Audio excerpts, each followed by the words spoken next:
another episode here of the Tampa Bay Real Producer Podcast, the podcast made for real producers by real producers.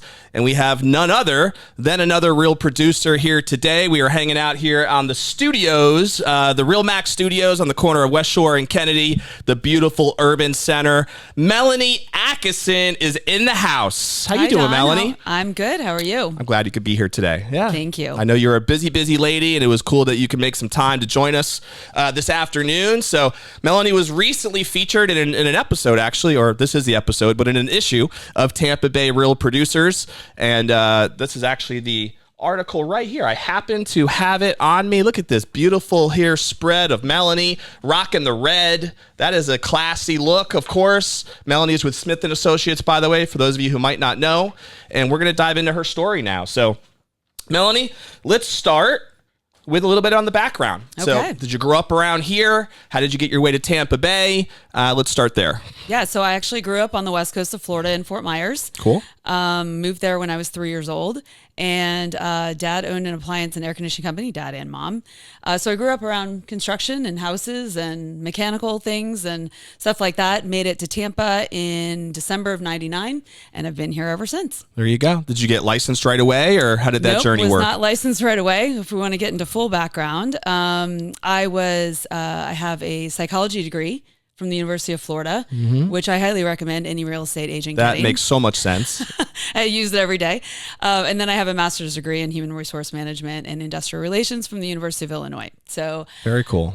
Moved down to Tampa. I was engaged and pregnant, if we're going to get really personal really early. We get personal here, Melanie. We talk about anything and everything. So yeah, I ended up in Tampa. That's where my then husband was working, and I've been here ever since. And I've really enjoyed my kids growing up here and also seeing the area grow as much as I have. And there's a lot of benefit to have been here for a long time. So did you move here because of your relationship with your husband, or was there another reason? Well, that was a pretty good reason. That was the main reason. So yeah, that was from the this main area? reason. I didn't really want to go back to Fort Myers as much as I loved Fort Myers, and I knew I was going to end up back in Florida.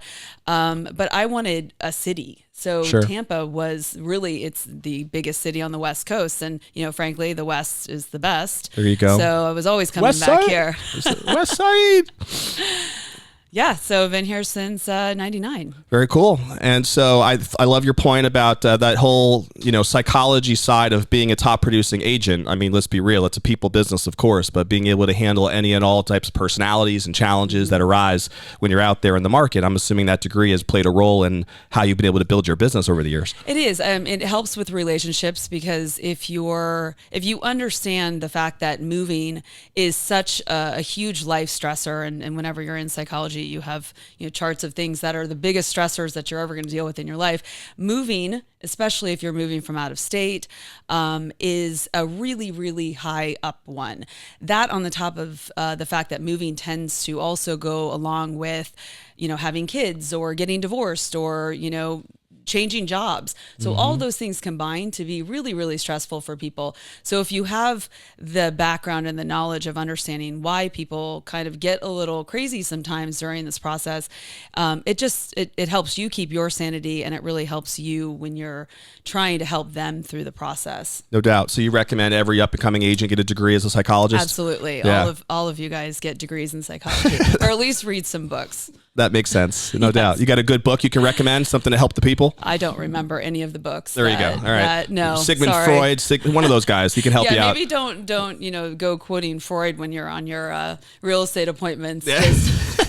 Just understand. Might not set the expectations you want, huh? No, just understand that the reason that people get so stressed during this time is usually for a really good reason. Got it. Yeah, Yes. That makes sense. And I think having that empathy, knowing that it's not about you personally, right? Like no matter what they might say or act, it's just you have to have that perspective and empathy really is what it is, of knowing, hey, they're not, who knows what they're going through. That's just emotion that's speaking at that moment. I mean, if there is anything that I could put an exclamation point after, it would be that sentence. It especially in the beginning when I was newer, everything was personal to me. I took every criticism, every, thing that went wrong in a transaction, whether it was my responsibility or not, as a personal thing. So it's exhausting if you do that. No doubt. You really have to let go of some of that at some point. But it took me a long time. And frankly, I still struggle with that. That's a good lesson for everybody to take a note of, for sure. So let's talk a little bit more about your journey with real estate specifically. When did you get licensed? So 2007, I got licensed. I always tell people, I think it was the day the market actually crashed,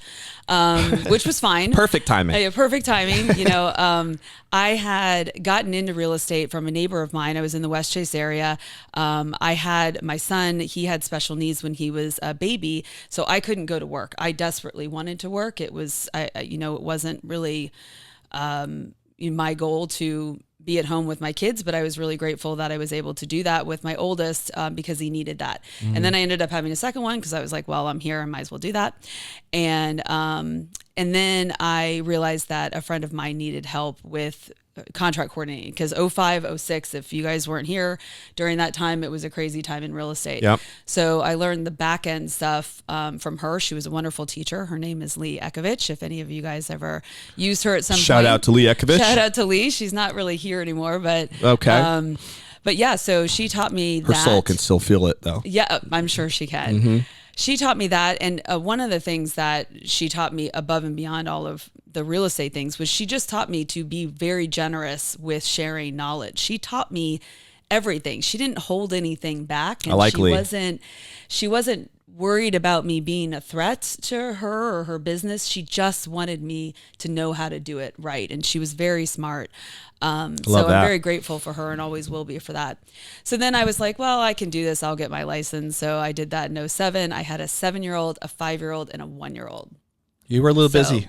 I was a little busy, glutton for punishment, but I do better when I'm busy. You got licensed after you had that relationship going on with Lee? Yeah, so for if about I'm hearing 2 you years. correctly. Okay. Yeah. And then I just felt like I knew too much at that point, so I got licensed, and I always wanted to work. So, yeah, it was a really nice career path to go into. At the time, I wasn't super, super busy because the market wasn't that good. Yep. But I'm so grateful for those years because you learned a lot. Any of us who were around during those years, you learned how to pivot in an instant. We had to go from, crazy markets to all of a sudden every single thing being a distress sale. Yep. Short sales. Short sale crazy. Yep. Yeah. So you found your people, you learned how to navigate it out of a lot of trial and error.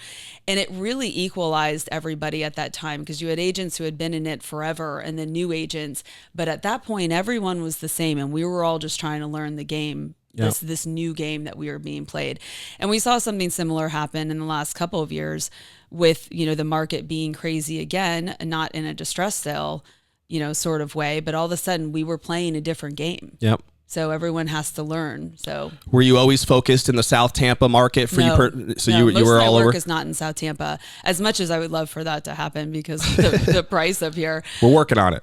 No, my career really started in the West Chase area in the suburbs, and so it still is focused up there. I do a lot of new construction, so new construction is where new construction is, which is a lot of it's Pasco County or Southeast Hillsborough.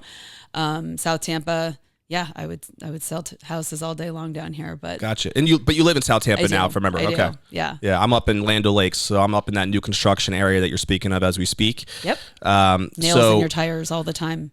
Your journey since you got licensed, has it been, would you say, kind of just considerable growth, consistent growth over the years? Has it been more of a roller coaster experience over the last decade and a half that you've been in the game, or how would you define it or explain it? I would say probably more of a gradual success with a really big bump in the last couple of years. Roller coaster success. Was last year your best year ever?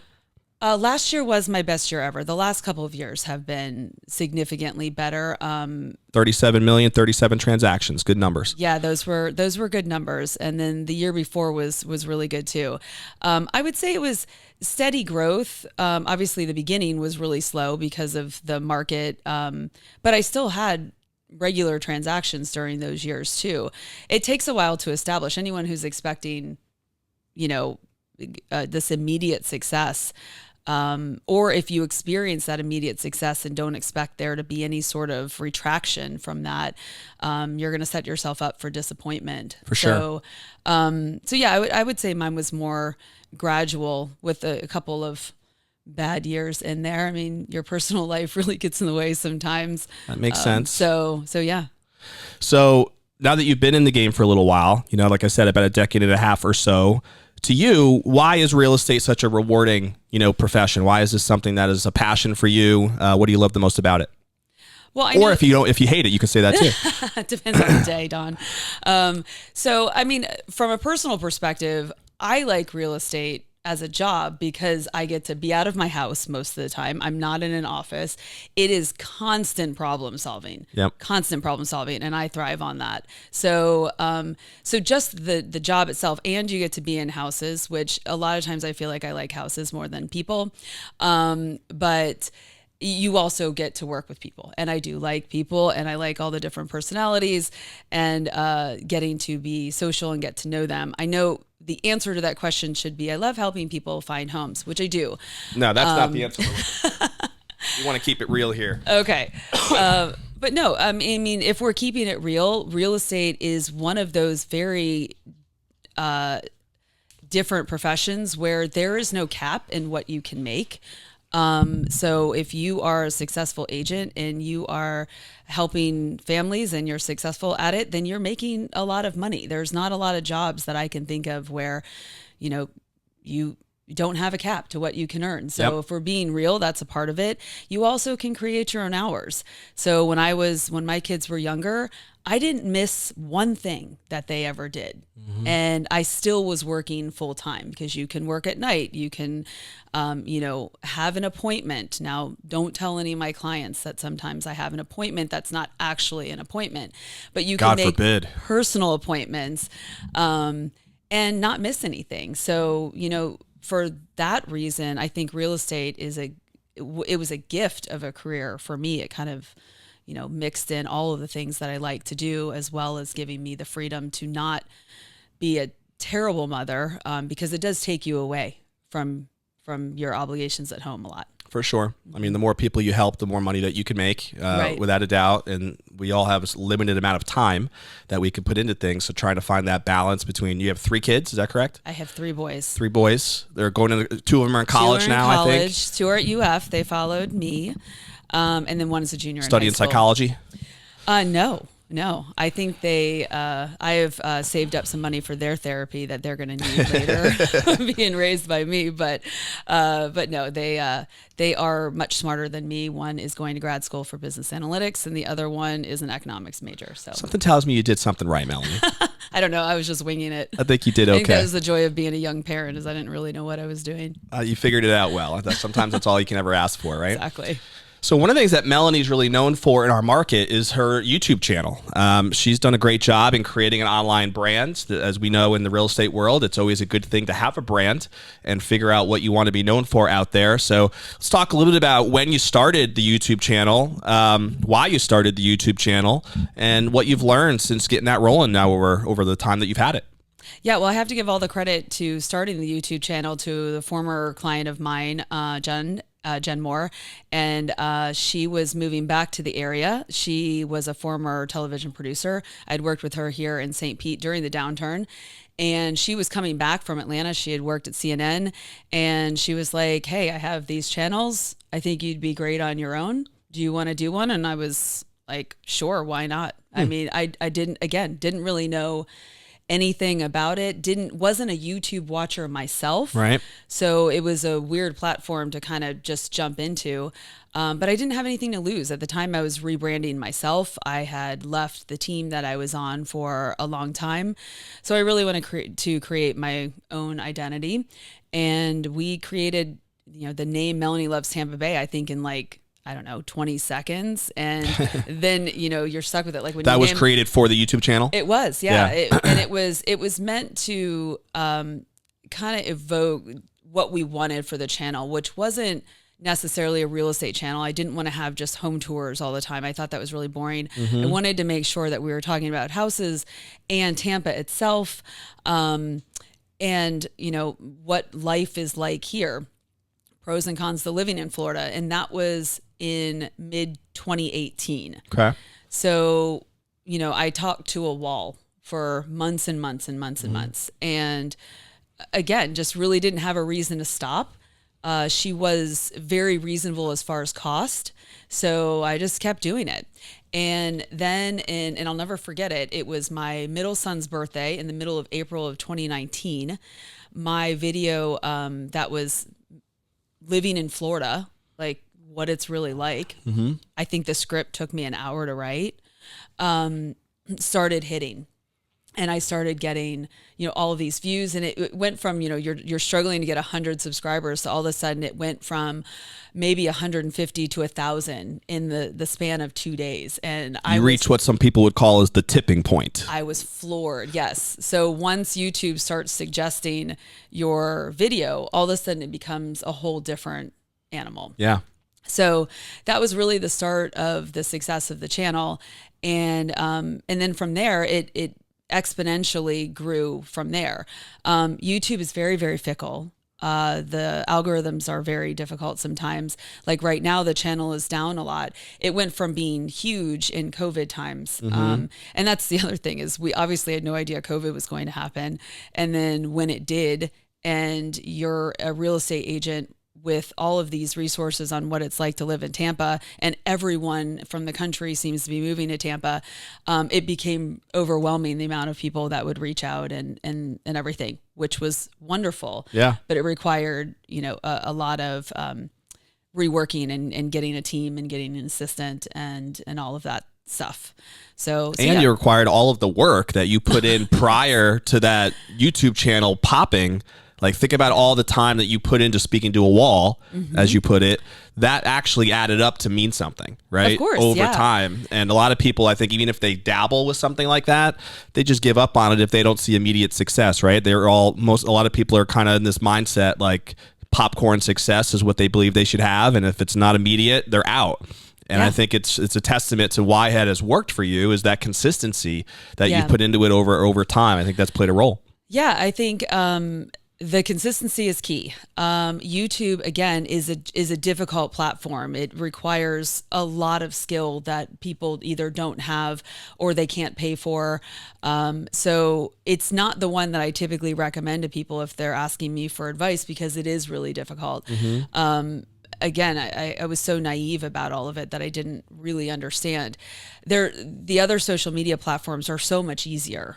And maybe don't give you the same results as I've had on the YouTube channel, but at least get you out there. And they're free for the most part. That's like the most wonderful thing about all of the social media opportunities that we have in our business. We're salespeople and we have all of this free advertising that literally goes out to the entire world. Right. If people aren't taking advantage of that and not taking the time to learn it, they're really doing themselves a disservice.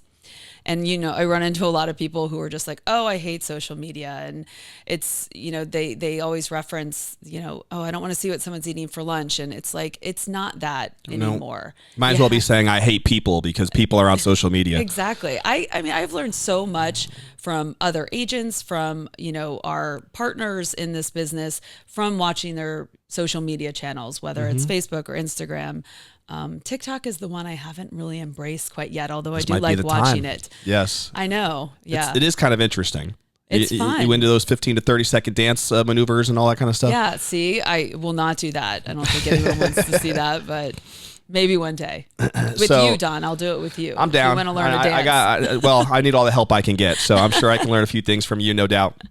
What can you think back to when this YouTube channel started going?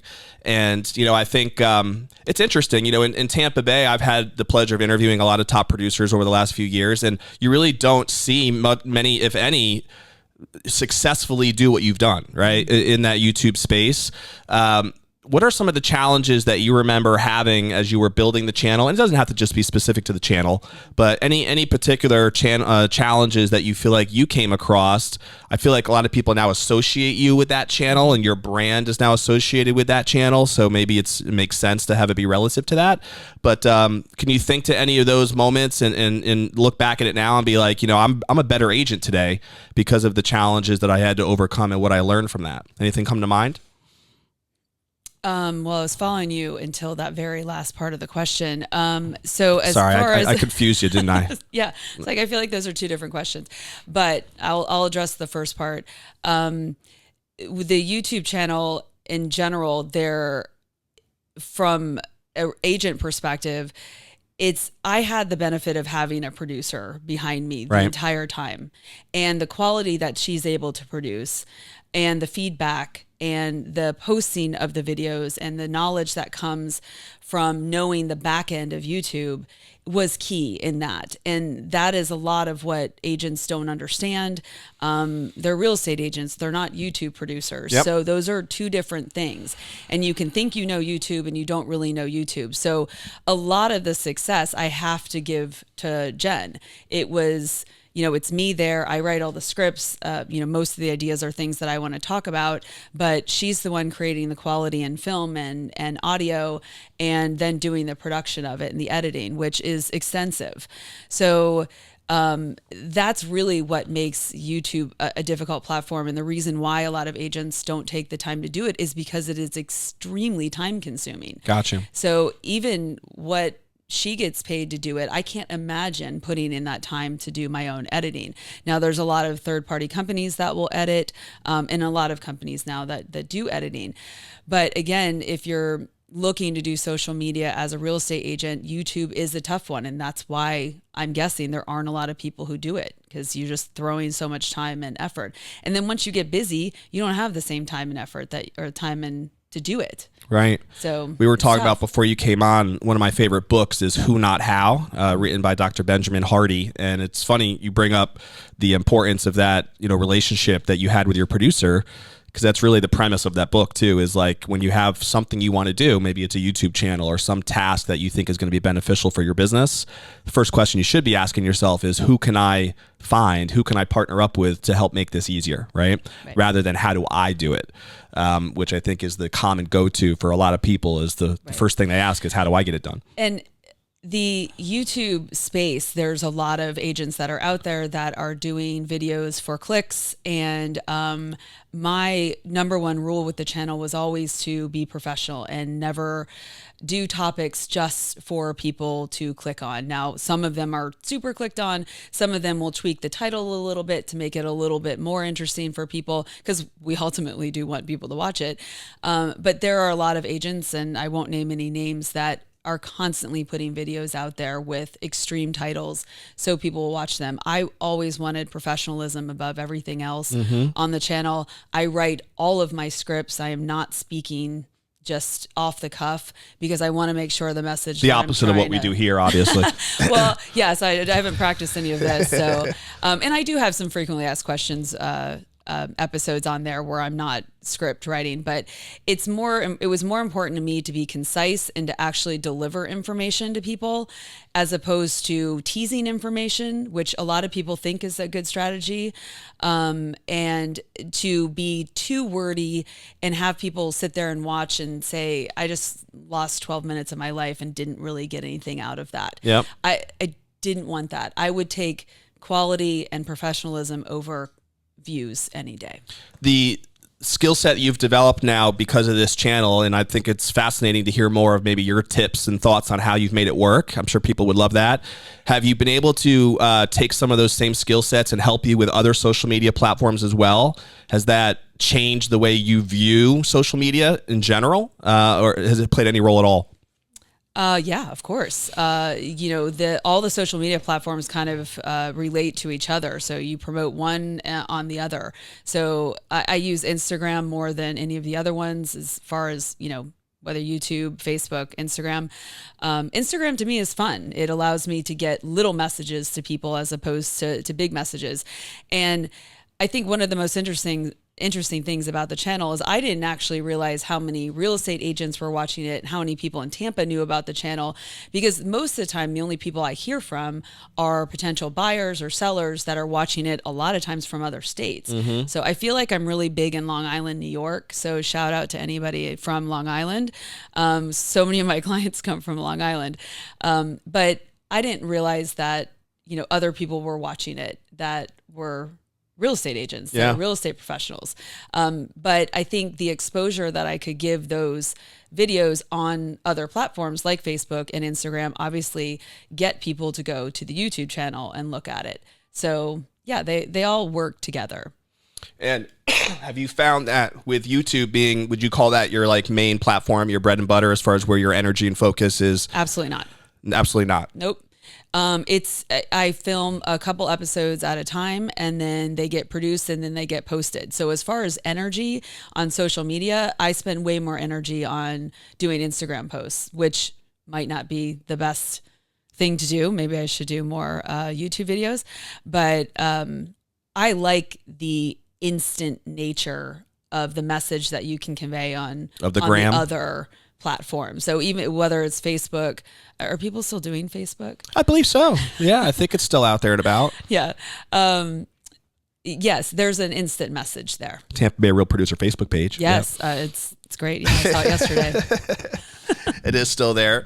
So would you say that if you were sharing some advice to some agents that are trying to develop their brand, would you consider social media, maybe the idea of like finding a platform that you want to develop something on, right? A specific brand, or what are your thoughts on how somebody should approach that, knowing that there are so many different platforms out there? Is it key to even pick one, or should you just try to get on as many as you can and see which one you like the best? Or do you have any thoughts on how you would advise somebody who wants to maybe, build their own brand in the Tampa Bay market or any other market?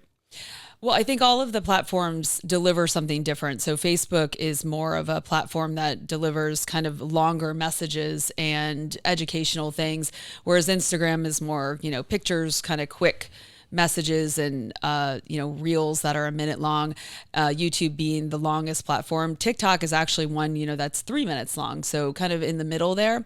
But the biggest thing with social media is to create an identity of your own. So if you like Instagram and you are using Instagram, then start with the one that you use and that you know. Makes sense. So if you're a Facebook person, then start with Facebook. But start somewhere. Start with something. Right. And try before you start to figure out what your identity is going to be, and do your best to stick with whatever it is that you're branding yourself to be. So Melanie Loves Tampa Bay on YouTube is different than Melanie Loves Tampa Bay on Instagram, but it has the same fundamentals. So I'm trying to post about what I'm doing in Tampa Bay. So if I go to a restaurant, I'll post about that. If I'm selling a house, I'll post about that. So it's the same brand, but it's different. It looks different on both platforms. Has your brand evolved as well? Because you're now building a team as well. Am I correct about that? And so you, at some point, were focused on your individual brand, right, as Melanie Atkinson and what you were bringing to the table. When did that evolve into developing a team name and a team brand in terms of what your focus is now? Has that changed? Yeah, whenever we realized that there was no way I could keep up with paperwork and clients. There was too many deals flowing through, huh? So when Karen, my assistant, first came on, all my paperwork was always perfectly done. It was just not always turned in correctly in the Smith portals, but it was always done. So don't tell on me and say I didn't have my contracts done. But this is just us two talking anyway. Yeah, it's just so us two talking. Yeah. We turned in, when Karen started, she was uploading everything. There was 21 pending sales that I had that were not turned in to the Smith portal.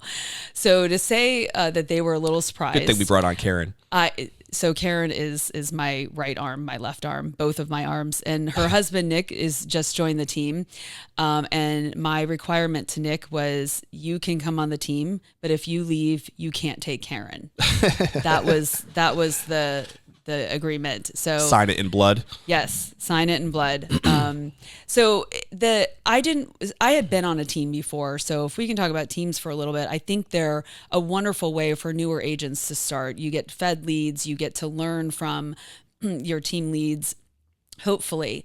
When it comes to the learning aspect of it, make sure your team lead is somebody who is a teacher and wants to be a teacher and isn't threatened by you learning and then you leaving. So my That's essentially what I did when I worked with Lee, is I learned and then I left and then I became competition. She was never afraid of that. Now that is a hard thing for a lot of agents to get around. Yeah. So as a team, if you're the head of a team, you need the people to show houses and you need your buyer's agents. You should also be teaching them and not threatened by them. Such a great point. I had a mentor once who taught me this point, where I had a business where I was getting frustrated because I was training people and they were leaving, but that was kind of the natural progression of the business. And I remember my mentor sat me down once and he goes, well, Don, would you rather be training people and having them leave, or not training people and having them stay? And I was like, that's an interesting way to look at it, right? Yeah. And the reality is of course you want to be focusing your energy on training the people so that they're producing for you while they're with you. And at the end of the day, like you're usually going to be blessed regardless. If you start to become known as a great trainer, you're going to continue to attract more of the right people in your organization. I think it's a great way to look at it. Absolutely. And I mean, I don't know about everybody else who's a real estate agent, but I want to elevate this profession as much as I can. So teaching people and taking the time to, like, I've had Nick with me in the car all week long, because that's the best way to learn, is to just follow me and, listen to what I'm saying. And I mean, he's listening to phone calls and, going to inspections with me and all the things that I do on a normal basis.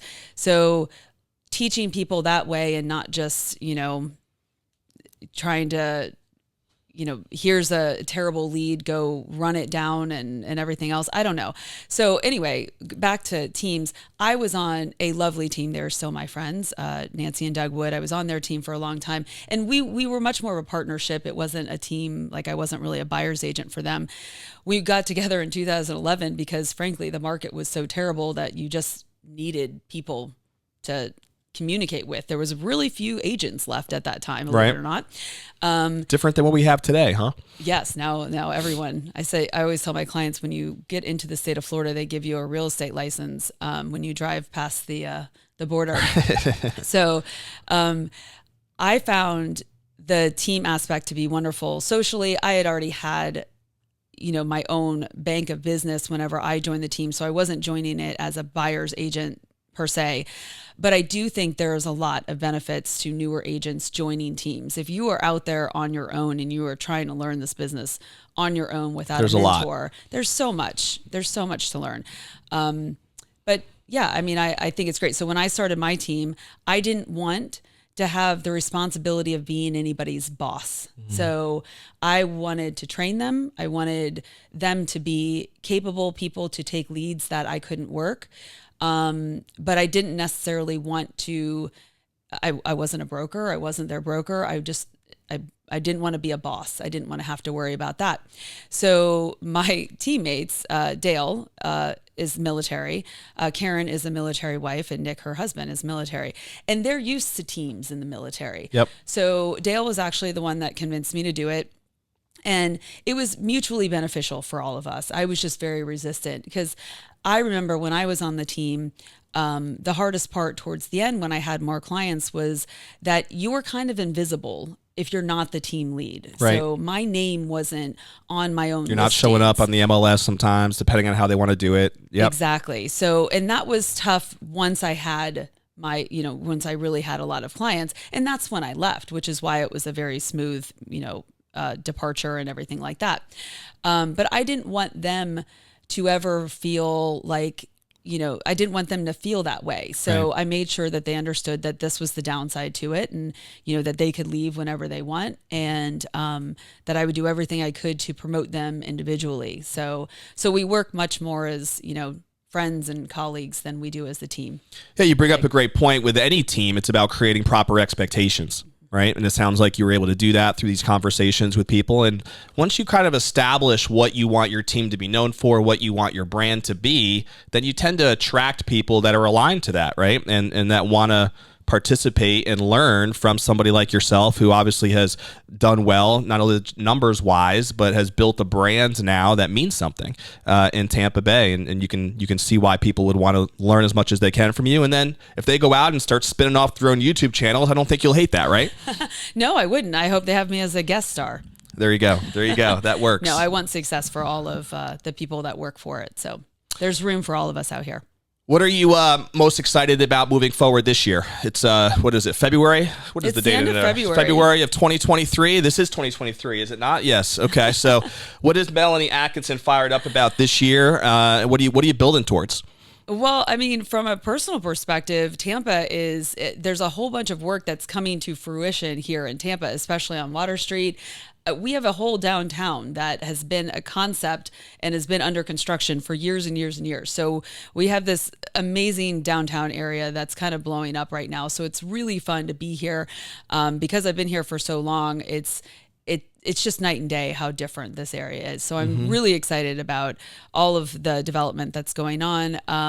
From a professional perspective, we're just getting into our spring season. So we're still dealing with pretty low inventory, and the inventory that's out there is pretty bad in a lot of instances. So I do expect it to be another challenging market just to get buyers into houses that they want to be in. Right. Because there's just not that much for sale still, unfortunately, for people. But Do you have a niche as far as the types of clients that you normally attract? Is there anything the there? best clients. Of course, I just the attract best. the Is that how absolute you market the best channel? people. We Yes. only reply to the best people? Absolutely. If you're a good person, I want to work with you. That makes sense. No, all of our clients are great. Some of them get more stress than others, and that is fine. Do you work with investors at all? You know what? Investors have never really been my thing. It's a different animal. Yeah. I like the personal relationship that you build with somebody who's buying a home. So I get so much more from that. So investors are not really my favorite. Makes sense. Type of client. It is a totally different animal. There's no doubt about it. It is. I think Yeah. there's people that are really good at that. I am not that. Gotcha. person. Talk a little bit more about just you personally. I think people like to know a little bit more about hobbies and interests. What fires you up? What do you do in your free time? Because I'm sure you have a ton of free time I have no that you free love to time, spend out there. What keeps those juices full? Well, I love when people ask about hobbies as if I had time to have hobbies with 3 kids and a career. But no, what keeps my spirits up. I love live music. So we live in Tampa, lots and lots of concerts. I travel for concerts. A lot of that around I here. do as much as that as I can. That's oxygen for me. I also am a huge Lightning fan. I've been going to games since 2001. I've been to all of their Stanley Cup wins, and that includes the one where they weren't here. Actually, for the clincher itself, the clincher game. I was actually at the stadium on the plaza there. And that was fun. I did not post anything on that because I was afraid people would be mad that, because that was 2020. That was a crazy time. So I love people are just haters. I mean, come on now. We're celebrating the Lightning winning a title. I know. Let's just be real people. Those were good times. So yeah, I mean, we're getting into the fun part of hockey season now too. So I love the spring. I don't live Big in Holland. hockey fan. Is that your favorite sport? Well, my maiden name was Marino, and I grew up in Fort Myers, so I was a huge football fan. It was the 80s in Florida, so I was a big Dan Marino fan. We never saw the Bucks on TV ever in Fort Myers. I don't think anybody did in the 80s. So I was not a Bucks fan.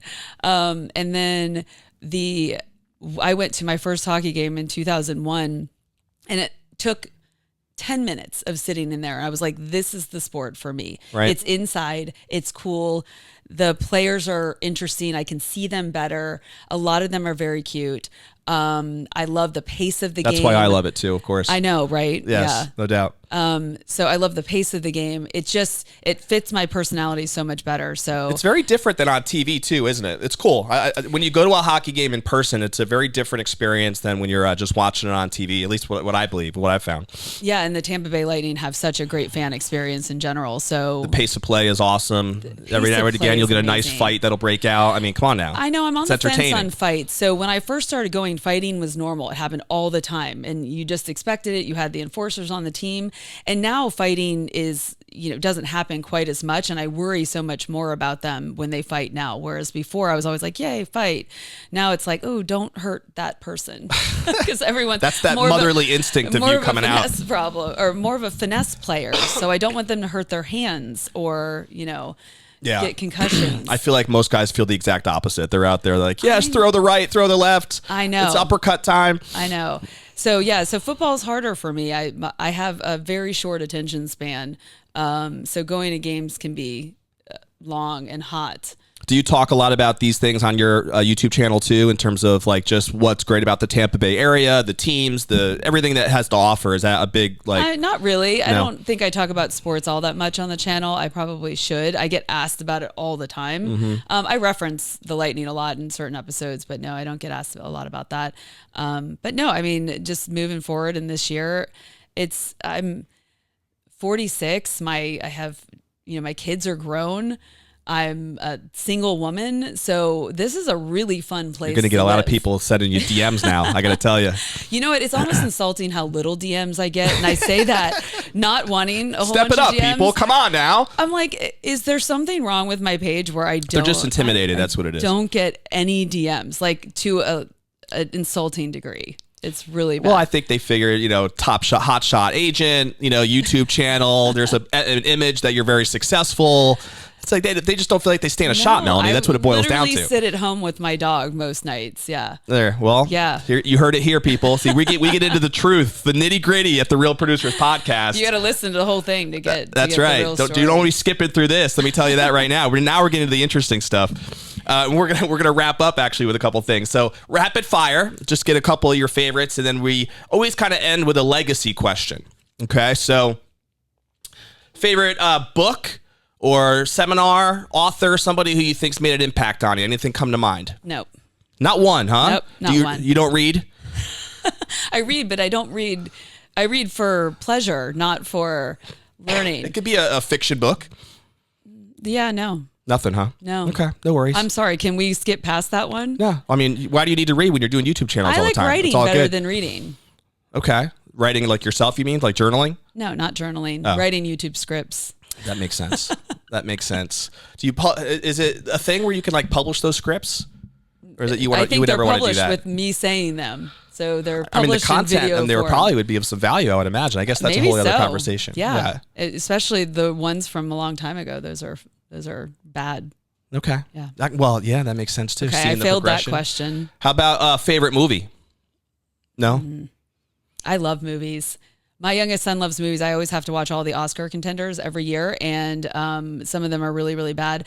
I don't like favorites. I don't like picking favorites other than number and color. You can just share one you love if it's not a favorite. That's a very pigeonholed question, I guess, right? I don't know if I have a favorite movie. It all depends on where you are in life. I'm trying to give the guys some information, so if they DM you, they have something that they can throw your way to grab your interest. For the record, I like all types of movies, and I love movies. I love going to the movie theater, and there's really not a lot of movies that I don't like because I love the fact that you get out of your own head for a little bit. So I'm a fantastic movie goer because I will believe everything that's going on. I don't try to predict it. I just like am enjoying it and watching it. So that makes sense. Living in the fantasy world for a few hours at least. Exactly. Yeah. Exactly. Favorite food?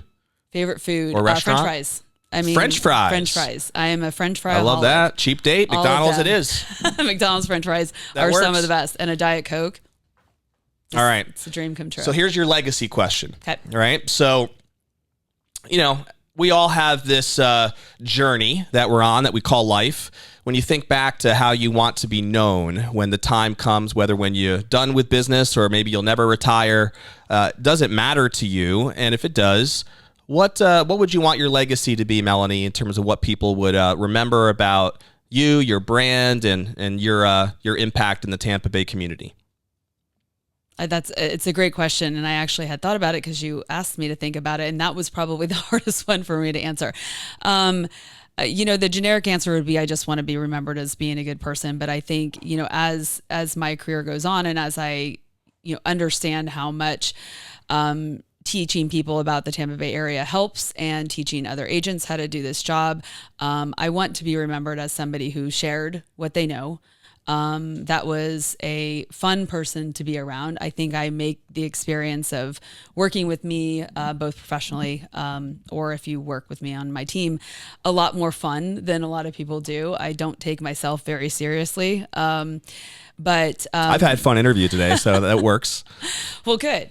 I don't know if I, want to be known for anything huge. I just want to raise good kids that have a work ethic that will make them successful and a curiosity.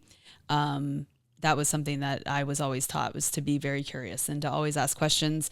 So I want to be known as that, a fun, curious mentor. Yeah. Real estate professional that elevated the industry. Here, that's good. That's good. You should write that down. See, this Put is that why in your I have next to write script. my scripts, because it takes me a while to kind of, figure out what it is that I want to say. I don't land on it until... Well, you nailed it. I think you nailed it. Thank you. And I like that you brought up your kids too. I think one of my pastors actually told me one time that, in our lives, especially as a parent, there's going to be some times where our main intent in life is who we raise, not just what we do, right? And the impact you think about, I'm a Christian, but if you study some of the characters of the Bible, it was the way their parents raised them, that you might not even know the parents' names, but you think about that and it's like, well, you really do make an impact even out as a parent on those lives. So I know your boys are a little bit older, and they're now going to be on their own journey here, but even though you didn't give yourself credit earlier, I think you did a heck of a job raising them. So nice job. We'll get their opinion. Nice later. job, Melanie. Good work. Thank you. We're going to wrap up. Melanie, by the way, has been nominated as a finalist as a social media